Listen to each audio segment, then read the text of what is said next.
Olá pessoal, tudo bem? Espero que todos estejam bem. Seguimos aí, né? Nesse difícil momento que vivemos isolados ainda socialmente.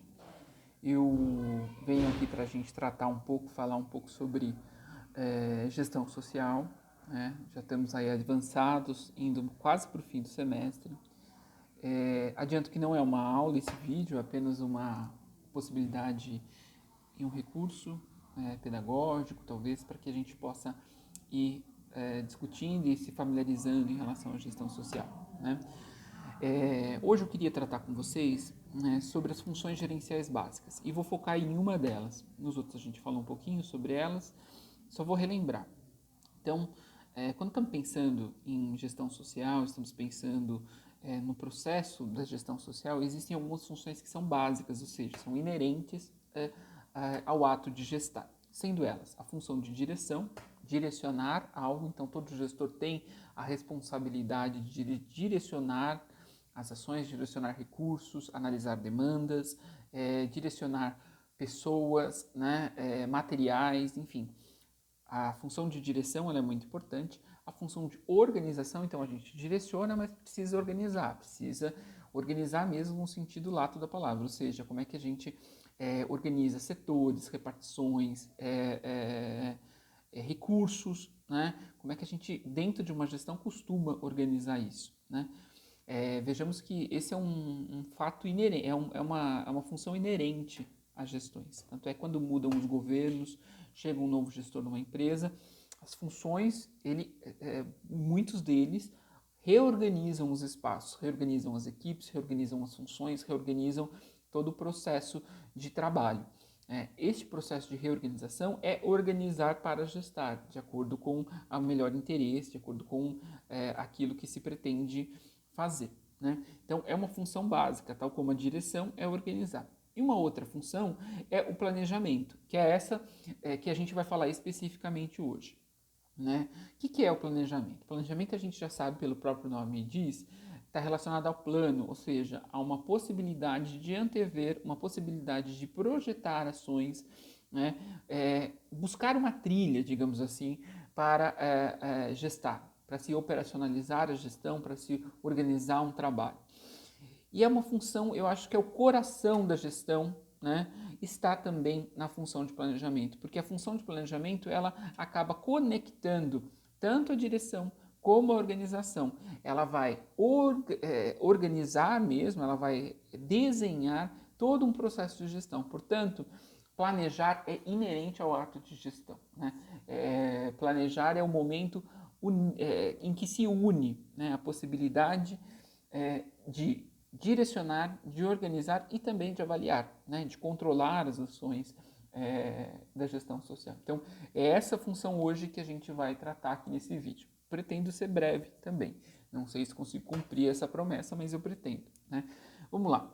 Então, já disse para vocês que planejamento ela está atrelada, ela está articulada a uma função básica da gestão, ou seja, como o próprio nome diz, ela é a capacidade que o gestor tem de prever as atividades, de antever as ações, de prever recursos, meios, canais, né? De acordo com as finalidades, os objetivos, né? Destacando sempre um período de tempo a se planejar, a qual o seu planejamento vai se destinar. Então, o que é importante a gente pensar já de imediato? Que o planejamento é sempre a trilha, é aquilo que vai guiar o processo de trabalho, aquilo que vai orientar a gestão a agir. Né? Por que é tão importante o planejamento? Né? Porque o planejamento ele deve partir sempre do real, dos problemas reais, e aí ele vai projetar ações, ele vai projetar metas, vai projetar finalidades, ou seja, para onde se quer chegar, quais objetivos se deseja alcançar. Nesse sentido, gestar é uma ferramenta importante também, até para que a gente saia do lugar comum, ou seja, da imediaticidade das coisas, para que a gente não fique só apagando fogo ou secando gelo.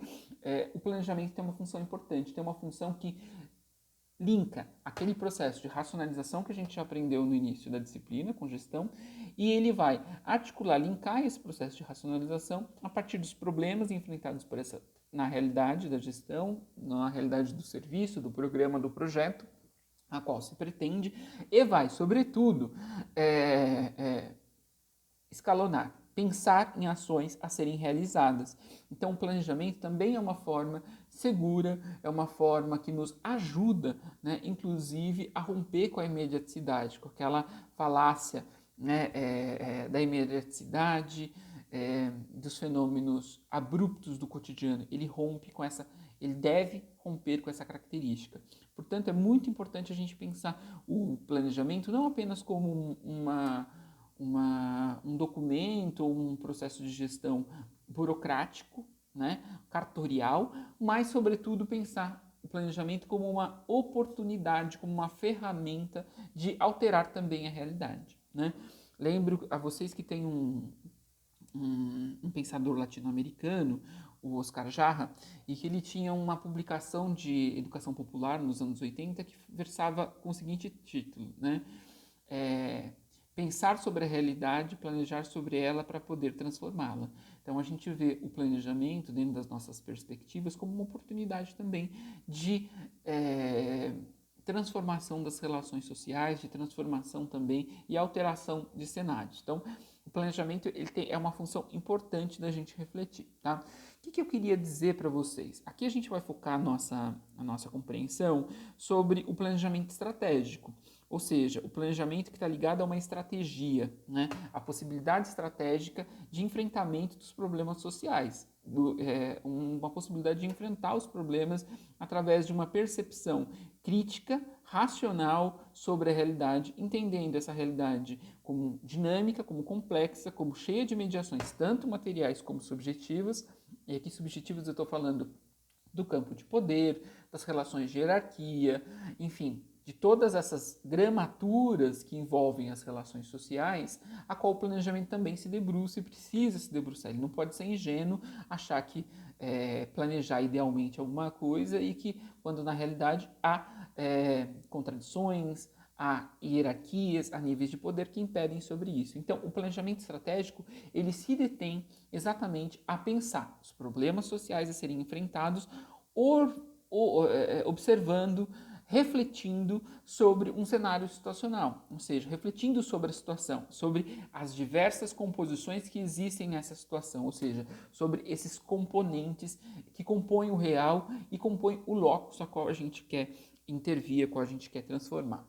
O que eu queria dizer para vocês nesse início? Que o planejamento estratégico, ele é datado, né? Ele nasce nos anos 70, ele vem também com uma aspiração muito forte dos movimentos sociais, sobretudo dos governos também popular-democráticos, e a gente tem um primeiro governo que usa o planejamento estratégico como oportunidade de enfrentamento das expressões da questão social, o governo de Salvador Allende, no Chile, antes do período ditatorial, né? Era um